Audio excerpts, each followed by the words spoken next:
नमस्कार, मैं रचना शर्मा। चढ़ती कला टाइम टीवी देख रहे सभी दर्शकों का स्वागत करती हूं। आप देख रहे हैं हरियाणा के विशेष समाचार।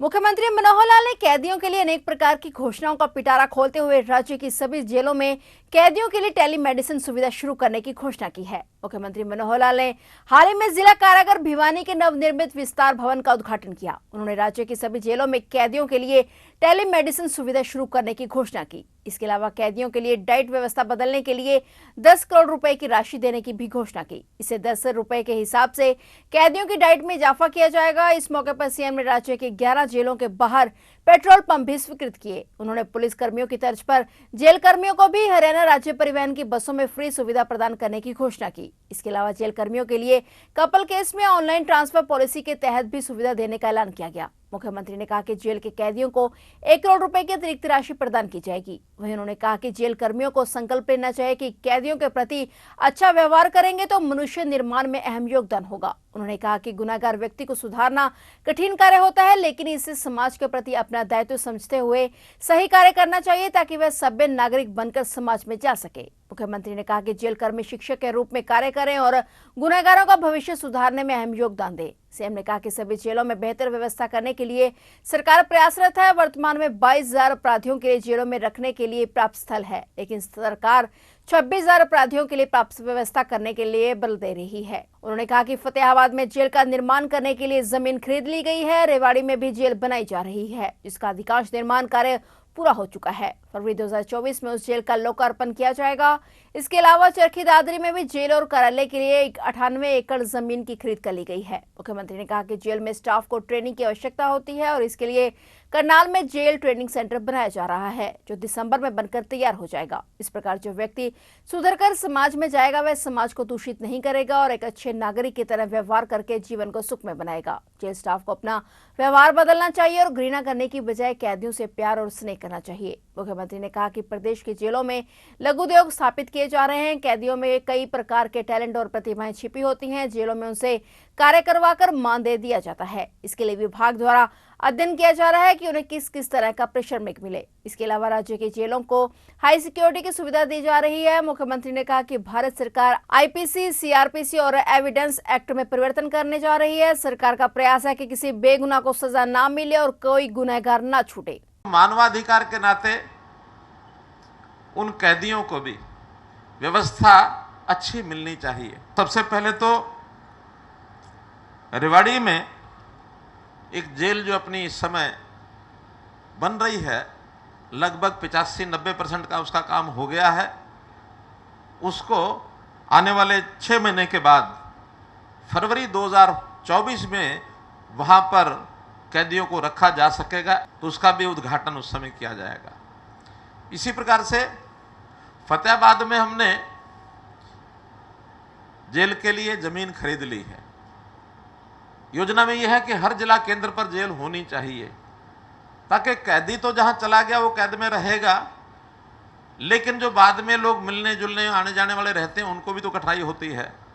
आखिर उनको भी जिला केंद्र पर, हेडक्वार्टर पर अपने जो भी परिवार का सदस्य है किन्हीं भी कारणों से वह जेल में चला गया, उसको मिलने के लिए स्वाभाविक आना जाना पड़ता है, तो उनकी भी सुविधा ध्यान रखनी पड़ती है।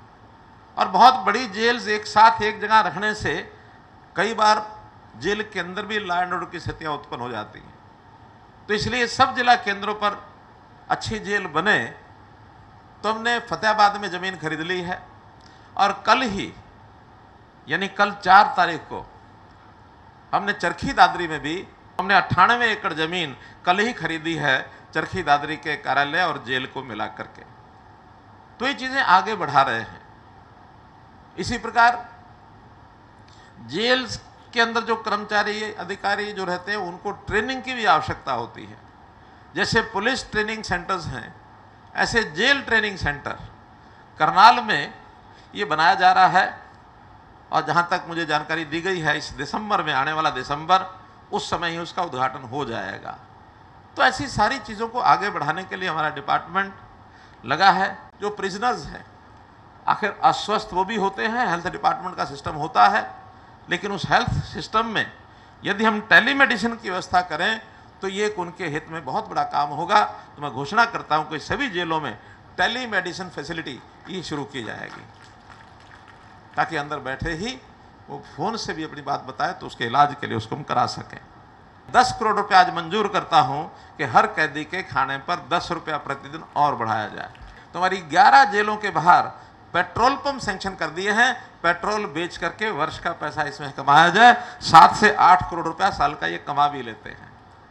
हमारे जो जेल के कर्मचारी हैं उनको अभी तक बस ट्रैवलिंग में कंसेशनल फेयर नहीं है, तो आज मैं घोषणा करता हूं कि पुलिस के कर्मचारियों की तर्ज पर जेल के कर्मचारियों को भी बस की ट्रैवल की सुविधा ये मिलेगी। हरियाणा में जैसे हमने कर्मचारियों के लिए ट्रांसफ़र पॉलिसी ये लागू की है, तो उस ट्रांसफ़र पॉलिसी में बाकी सब जगह सुविधाएं हैं, लेकिन एक सुविधा जेल कर्मचारियों को शायद नहीं है, और वह है कपल केस। तो कपल केस की सुविधा जेल कर्मचारियों को भी मिलेगी। अगर दूसरे विभाग में पति या पत्नी हैं तो उसके हिसाब से उसको ये छूट भी दी जाएगी।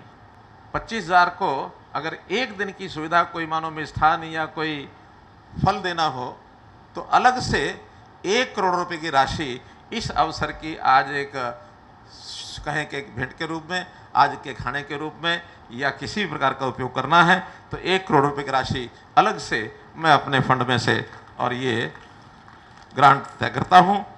इस नाते से मित्रों, भाइयों बहनों, हम सब लोग एक संकल्प लें कि हम अपने जेल के कैदियों के प्रति अपना व्यवहार ये अच्छा करेंगे। हमारे ज़िम्मे बहुत बड़ा काम एक है मनुष्य निर्माण। मनुष्य निर्माण में सामान्य व्यक्ति को संस्कार देना शायद आसान है, लेकिन जो बिगड़ा हुआ व्यक्ति है उस बिगड़े हुए व्यक्ति को संस्कारित करना बहुत कठिन काम है। आपके ज़िम्मे ये काम है, आप बहुत निष्ठा से, श्रद्धा से, बड़ी परिश्रम से इस काम को आप करें। बहुत बहुत धन्यवाद। मुख्यमंत्री मनोहर लाल ने हिसार जिले के नारनौल क्षेत्र में बारिश न होने की वजह से खराब हुई फसलों की गिरदावरी कर मूल्यांकन करने के आदेश दिए हैं। उन्होंने किसानों को आश्वस्त किया कि उनकी खराब हुई फसल की भरपाई होगी। मुख्यमंत्री मनोहर लाल ने बीते दिनों गांव उगालन में जनसंवाद कार्यक्रम में लोगों से सीधा संवाद किया। मुख्यमंत्री के समक्ष क्षेत्र के किसानों ने मांग रखी कि इस क्षेत्र में बारिश नहीं हुई है और उनकी फसल सूख गई है। मुख्यमंत्री ने राजस्व विभाग को गिरदावरी कर मूल्यांकन करने के आदेश दिए और कहा कि फसल खराब है तो उसकी रिपोर्ट दी जाए। उन्होंने कहा कि जिन किसानों ने फसल बीमा करवाया है उन्हें इसके क्लेम में शामिल करवाया जाएगा और जिन किसानों की फसल का बीमा नहीं है उन्हें खराब फसल का मुआवजा सरकार देगी। जनसंवाद कार्यक्रम में मुख्यमंत्री ने उगालन और आसपास के गांवों के विकास के लिए नई घोषणाएं भी की। सीएम ने गांव उगालन में बिजली का 33 केवी का स्टेशन बनाने, उगालन से भकलाना, उगालन से खांडाखेड़ी, उगालन से जींद तक सड़क निर्माण, मनसावाला तालाब की 4 दीवारी का निर्माण, रामसर तालाब में से पानी निकासी के लिए 10 इंच पाइपलाइन प्रोजेक्ट की मंजूरी और गांव के स्कूल में लड़कियों के लिए अलग से खेल मैदान बनाने की घोषणा की। इसके अलावा उन्होंने खरबला में पीने के पानी की सप्लाई सुदृढ़ करने, सिंगा में स्कूल की नई बिल्डिंग बनाने, गाँव खेड़ी रांगरांड में जोहड़ और पानी निकासी के कार्यों को भी मंजूरी प्रदान की। स्कूल की दिक्कत है जी, पिछले 40 साल पहले बना था वो स्कूल और आज उसकी बिल्डिंग इतनी हालत में है कि ऊपर भी गिर सकती है। स्कूल की बिल्डिंग खराब हो गई है। जी हाँ। ठीक है, वो एस्टीमेट तैयार करके आएगा और आपका स्कूल बन जाएगा। एक खेल मैदान होना चाहिए जी लड़कियों के लिए। लड़कियों के स्कूल में खेल का मैदान होना चाहिए। हाँ जी। जगह है वहाँ? हाँ जी, हाँ जी। डीओ साहब, इनकी अगर जगह है तो खेल का मैदान, ठीक है, इनका आप जो है ना एक लिख के हमें भी दे देना ताकि हम अपने पोर्टल में डाल देंगे। एक तो इनका रामसर तालाब, उसमें गंदे पानी की निकासी के लिए इनका कहना है कि जो ड्रेन है 10 इंची पाइपलाइन का उसकी ड्रेन बिछवाई जाए। पहले छोटी है, अब 10 इंची मांग रहे हैं। कौन बताएंगे? पब्लिक हेल्थ बनवा देंगे सर। बनवा देंगे? 19 लाख का। चलिए, बहुत बढ़िया। 33 केवीए का पावर हाउस हमारे एमपी साहब ने विषय रखा था, मेरे पास भी लिखा हुआ है। पावर डिपार्टमेंट बताया क्या है मामला, अभी आई है जी, जी। तो इसका देखो, जरूरत है तो उसका एस्टीमेट बना के भेजो पावर डिपार्टमेंट को। Right sir. ठीक है, बहुत बढ़िया। उगालन से बुआना रोड, ये जो 5-6 रोड्स हैं इन्होंने बताइए भाई, जरा पीडब्ल्यू के लोग बताओ। उगालन से बुआना, उगालन से बड़छप्पर और उगालन से main road Jind Bhiwani road तक। बुआना का 6 किलोमीटर का सर कच्चा रास्ता है, 5 करम का सर। अच्छा। तो पीडब्ल्यूडी तो हमारे नॉर्म्स पे नहीं सर, मार्केटिंग बोर्ड बना सकता सर। इस 5 करम को अगर 6 करम का करा दो या आगे भी चौड़ा करने की जरूरत हो सकती है, 6 का 7 करा दो। 1 करम इधर वालों से ले लो, 1 करम उधर वालों से ले लो। तो ये थे हरियाणा के विशेष समाचार और नए समाचारों के साथ फिर से हाजिर होंगे। तब तक के लिए देखते रहिए चढ़ती कला टाइम टीवी।